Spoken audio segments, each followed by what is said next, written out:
My name is Malik Carter, and my life is all messed up. For the past few months, I've been homeless and living out of my car. Not only that, but I also have 2 younger siblings depending on me to rescue them out of poverty. I had dreams of signing a huge NIL deal and playing for one of the top college football teams in the country. But as an undersized, below average high school player, I quickly realized those dreams were unrealistic. So now I'm here, Northeast Mississippi Community College. This isn't your average football story. Yeah, it's much deeper than that. This is about survival. So stick around because I can promise you it's only gonna get crazier from here. Now, when you hear Memphis, Tennessee, the first thing that probably comes to your mind is Ja Morant and the Grizzlies, right? Or maybe you think about Memphis University. Or, since Memphis is the home of the blues and the birthplace of rock and roll, maybe you think about the music playing down on Beale Street. Well, for my story, we're gonna have to go to a place not many people want to visit, and that's Ridgecrest Apartments in North Memphis. This is where it all started. I grew up here with my grandmothers Stanette and my mom LaShonda. Now, my mom's had me when she was only 16, so she was a kid herself. But my granny, she was like the glue that held everything together. Granny made sure I had food in my stomach and my homework in my backpack.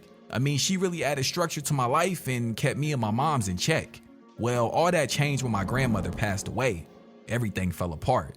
My mom wasn't able to handle the grief, and slowly but surely, our life began to spiral out of control. Shortly after my granny's death, my mom met Kenny Mack. I would see him around the neighborhood every so often, but I never knew much about him. Well, that was until he and my mom's ended up hooking up. He was a lot older than her, but it seemed like she really liked him. Not only that, he became somewhat of a father figure to me. I was always told I didn't have a father and I was born by immaculate conception. So when Kenny came into our lives, I really took to him. He moved me and my mom into his crib. It was over by New Horizon Apartments on Kingsgate. It was only a 2-bedroom house, but like 6 people lived there, and Kenny was the only guy. Now at the time, I didn't know any better. I was told all the other ladies that lived there were my aunties, but of course, I later learned that they were all working for Kenny Mack, selling twat. Fast forward a few years later, I now had a little brother named Martavius, and my mom had just given birth to my little sister Mercedes. We no longer lived with Kenny Mack though. I guess my mom's had gotten tired of working for him, so she actually ended up getting a job working overnight at the Purple Diamond Gentlemen's Club. Now this was right around the time my childhood went out the window. I literally started taking care of my siblings. I'd cook us dinner, clean the kitchen, make bottles for Mercedes, iron Martavius's clothes for school, take the trash out, cut the grass. I literally became the man of the house. Although my life was pretty stressful, things were good. The bills were paid and everybody seemed to be happy. Well, that was until Kenny Mack started coming back around. Out of all the women he had, it was just something about my mama that he couldn't let go. Every couple days I'd be leaving for school and I'll see him passed out drunk on the couch. At that point, I was old enough to see what it was. I didn't look at him like a father figure anymore. Nah, he was just another nigga trying to spread my mama's buns. But look, I still remember the first time he put his hands on her. I came home from practice and she was sitting at the kitchen table with a black eye and a bloody lip. I wanted to react, but I just didn't know what to say. And sadly, this became a common occurrence. Every time they start fighting, I get my siblings and I'll take them up the street to the park until they were done. Like I said, man, this had become our new normal. Well, that was until the day our lives changed forever. I'll never forget, it was a Tuesday. My mom never showed up to pick me and Martavius up from Latchkey, so we ended up having to walk home. I still remember seeing Kenny's car outside and the front door was wide open. As I approached the front of the house, I could hear Mercedes screaming at the top of her lungs. I knew something was wrong. I was scared to death, but somehow I still managed to walk through the door. There was nothing in this world that could have prepared me for what I saw next. I turned the corner and there was Kenny Mack, laying on the floor in a pool of blood, and my mom was just sitting there with a blank stare on her face. Yeah, that was the end of Kenny Mack. After that night, everything changed. As a matter of fact, that was the last time I ever stepped foot in that house. Me, Martavius, and Mercedes ended up moving in with my aunt on the other side of town. She was hella cool and took pretty good care of us. I even remember thinking at one point, maybe my life was gonna start getting better. But little did I know, that was only the start of a new set of problems.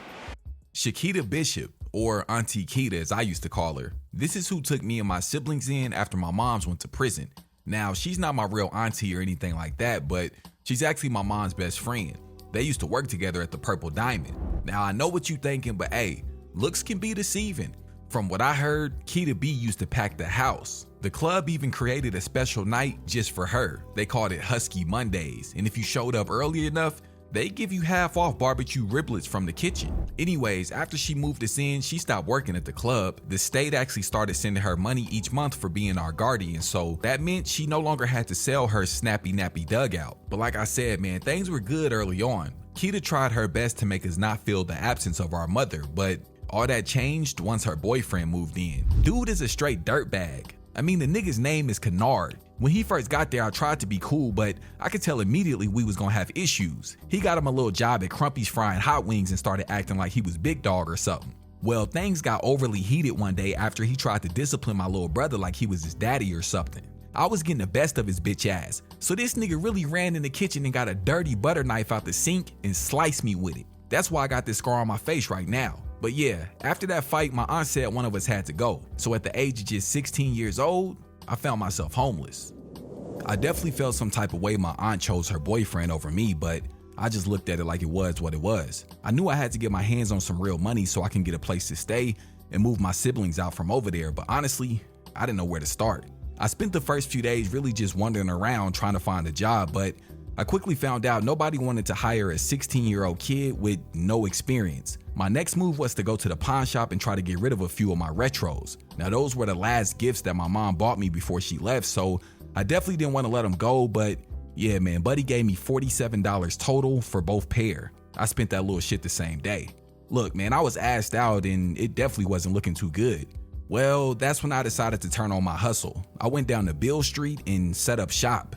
I got my old football helmet in a bucket and I started taking up donations. I told people I was raising money for new football uniforms. Bro, I made a killing. People saw how young I was and immediately felt sorry for me and wanted to help. Plus, the majority of them was leaving the club drunk as hell, so they didn't even realize how much money they was handing me. After about a week or so of hustling, I was able to buy my first car. It's a 1992 Ford Taurus. Now, the heat doesn't work and neither does the air. The brakes need changed and sometimes it leaks oil, but hey, it gets me from point A to point B.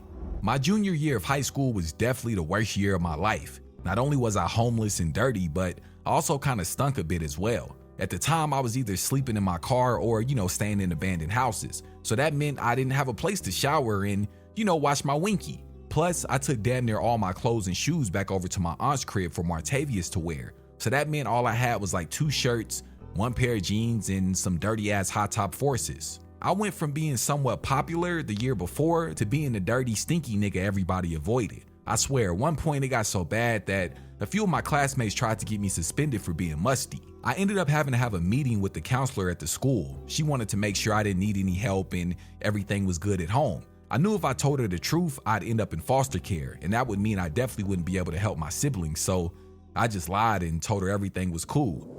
I eventually landed my first job at the LA Fitness not far from the school. So as soon as I got out of class for the day, I would head straight over there and start my shift. My manager, he was cool as hell. He knew about my situation, so like an hour before closing, he would let me use the washing machine at the gym to wash my clothes, and then he would cover my job at the front desk so I can sneak off to the locker room and take a shower.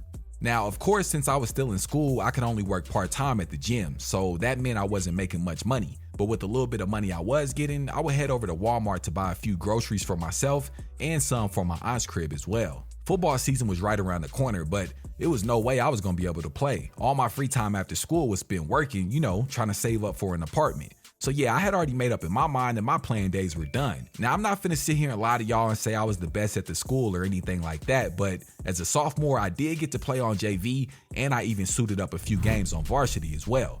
But look, when the coaches seen I wasn't showing up to the preseason strength and conditioning workouts, they became concerned. Well, one of them in particular, Coach Chadwick, my guy. It's crazy, when I first met this dude, I definitely didn't like him, but being honest, he ended up being one of my biggest blessings. Once he found out I was homeless, he immediately wanted to help, but I had to tell him straight up, foster care wasn't an option. So this man really moved me into the basement at his crib. He and his wife had a nice ass house, and even though I was sleeping on the couch, it was still way better than sleeping in my car or, some abandoned building. I had my own bathroom down there so I could shower and everything, and Miss Chadwick cooked almost every night, so I was really eating good. Now, I still didn't play football my junior year. I just worked and went to school. Coach made me pay the water bill at the crib, which wasn't nothing but like $40. So the rest of my money, I either just put it into my savings or, I sent some to my siblings so they could be straight. My senior year of high school came and I was finally able to play football again. I stopped working at the gym since I had a little bit of money saved up, so now my focus was on trying to earn a scholarship to a D1 school. But unfortunately, things definitely didn't go as planned. Ass. That's the best way to describe my senior season. Me sitting out that 1 year definitely had a bigger impact than I was expecting. I mean, for some reason, I just couldn't get into my groove. Either I was dropping passes or just completely running the wrong route. I was all over the place, and not to mention I'm extremely undersized, so that definitely didn't help either. When it came time to start looking for scholarships, bro, I didn't have nothing. I mean, literally nobody was interested. Well, that's how I ended up here, Northeast Mississippi Community College. Honestly, this was my only option, and I had to try out to be on the team. But it's all good though. I know if I'm given the right opportunity in this offense, I'm gonna shine regardless. Anyways, I ended up moving out of Coach Chadwick's basement and into the dorms here on campus. I used some of the money I had saved up to decorate the place and, just get everything I needed to feel comfortable. All the guys on the team here seem cool as hell, and the coaches seem like they're open to actually give me a chance to succeed. So yeah, bro, I feel pretty good about being here.